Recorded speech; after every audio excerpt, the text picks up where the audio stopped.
कमला की दो बहुएं थीं, गीता और राधा।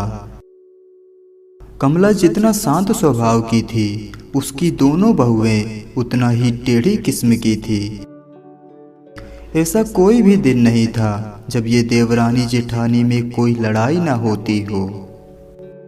मैंने कल ही पूरे घर में झाड़ू पोछा लगाया था और तुम बैठे बैठे फोन देख रही थी।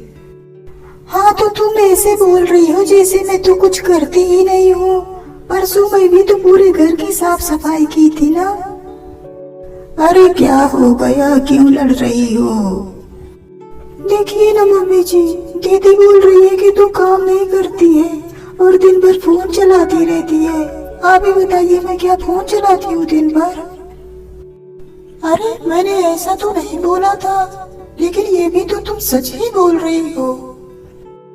अरे शांत हो जाओ दोनों लोग, आज घर की सफाई मैं कर दूंगी।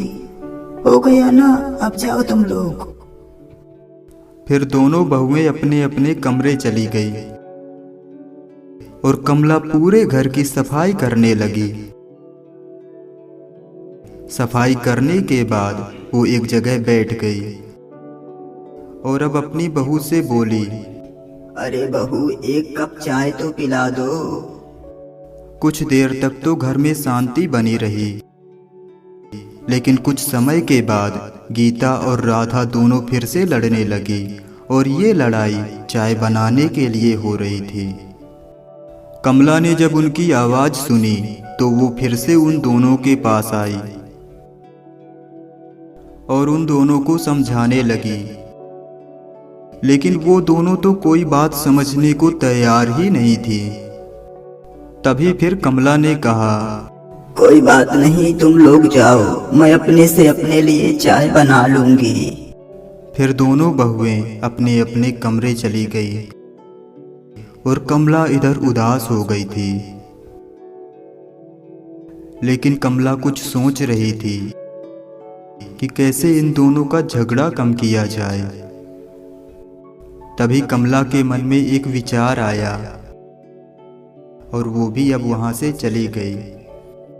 सुबह जब कमला अपने कमरे से निकलकर आ रही थी, तभी वो खुद को गिराने का बहाना बनाकर बैठ गई और फिर अपनी बहुओं को चिल्लाने लगी।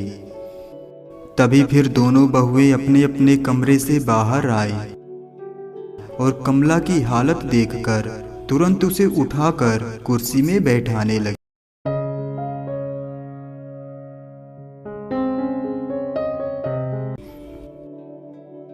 तभी फिर राधा ने पूछा, मम्मी जी, क्या हो गया था आपको? आप ऐसे अचानक से गिर कैसे गए? अरे क्या बताऊं बहू, वो चक्कर आने की वजह से मैं गिर गई थी। तभी फिर राधा ने कहा, मम्मी जी, आज से आप कोई भी काम नहीं करेंगे, हम दोनों ही सारा काम अच्छे से कर लिया करेंगे।